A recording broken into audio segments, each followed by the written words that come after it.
អន្តទានវិបាលរូប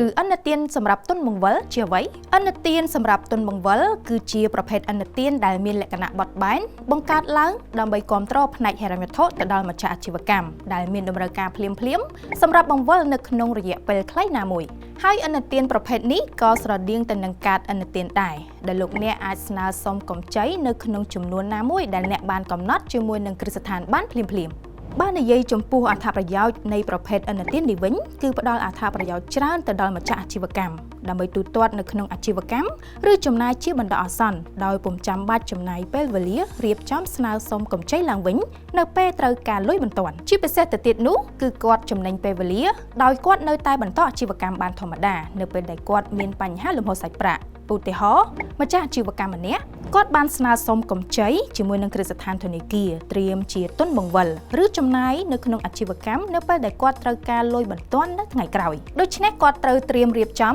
ផែនការអាជីវកម្មផែនការហិរញ្ញវត្ថុឬទ្រព្យបញ្ចាំមួយចំនួនដើម្បីស្នើសុំហើយនៅពេលដែលកម្ចីរបស់គាត់បានអនុម័តមានន័យថាគាត់អាចប្រើប្រាស់លុយនឹងបានគ្រប់ពេលនៅពេលដែលគាត់ត្រូវការទុនបង្វិលបន្ទាន់ដោយមិនចាំបាច់ស្នើសុំកម្ចីសារជាថ្មីនោះឡើយចំពោះការសងត្រឡប់កម្ចីប្រភេទនេះគឺអាស្រ័យទៅលើកិច្ចសន្យារវាងអតិថិជនជាមួយនឹងគ្រឹះស្ថានដែលអតិថិជនអាចជ្រើសរើសសងតែការប្រាក់មុនឬប្រាក់ដើមសងនៅចុងគ្រា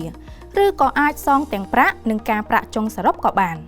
អន្តទានវិបាលរូប Credit Line ឬហៅកាត់ថា OD ផ្ដល់ទំហំអន្តទានទៅតាមការវាយតម្លៃនៃអាជីវកម្មរបស់លោកអ្នកជាក់ស្ដែងចំពោះរយៈពេលកម្ចីគ្រឹះស្ថានហិរញ្ញវត្ថុមួយចំនួនអាចផ្ដល់ចន្លោះពី12ខែឬ1ឆ្នាំហើយអន្តទាននេះលោកអ្នកអាចសងត្រឡប់វិញដោយស្វ័យប្រវត្តិដោយលោកអ្នកអាចបង់តែការប្រាក់ឬប្រាក់ដើមអាស្រ័យទៅលើការចរចាជាមួយនឹងគ្រឹះស្ថានសំណួរសួរថាតើលោកអ្នកត្រូវត្រៀមអ្វីខ្លះសម្រាប់ស្នើសុំកម្ចីឬអន្តទានទុនបង្វិលនេះបាន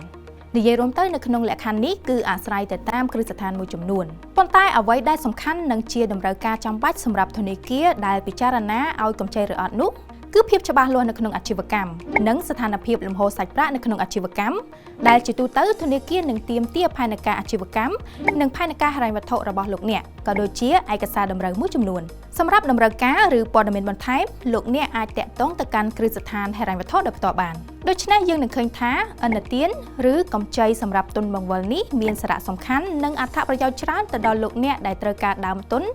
ឬទុនបង្វិលជាបណ្ដោះអាសន្នជាពិសេសនោះគឺម្ចាស់អាជីវកម្មព្រោះតែកម្ចីប្រភេទនេះក្រៅតែពីអាចជួយសម្រួលលំហូរសាច់ប្រាក់នៅក្នុងអាជីវកម្មព្រមជាមួយនឹងភាពបត់បែនច្រើនហើយនោះកម្ចីប្រភេទនេះក៏ជាប្រភេទកម្ចីដែលមានសុវត្ថិភាពអត្រាការប្រាក់ទាបសមរម្យជាជាងកម្ចីក្រៅប្រព័ន្ធឬកម្ចីអនឡាញផងដែរហើយសូមលោកអ្នកប្រើប្រាស់កម្ចីនេះជាមួយនឹងគ្រឹះស្ថានហិរញ្ញវត្ថុផ្លូវការហើយសូមជៀសវាងការប្រើប្រាស់កម្ចីឯកជនឬកម្ចីក្រៅផ្លូវការនៅពេលដែលលោកអ្នកត្រូវការដើមទុនបង្វិលនៅក្នុងអាជីវកម្មដើម្បីសុវត្ថិភាពទាំងហិរញ្ញវត្ថុនិងអនាគតរបស់លោកអ្នក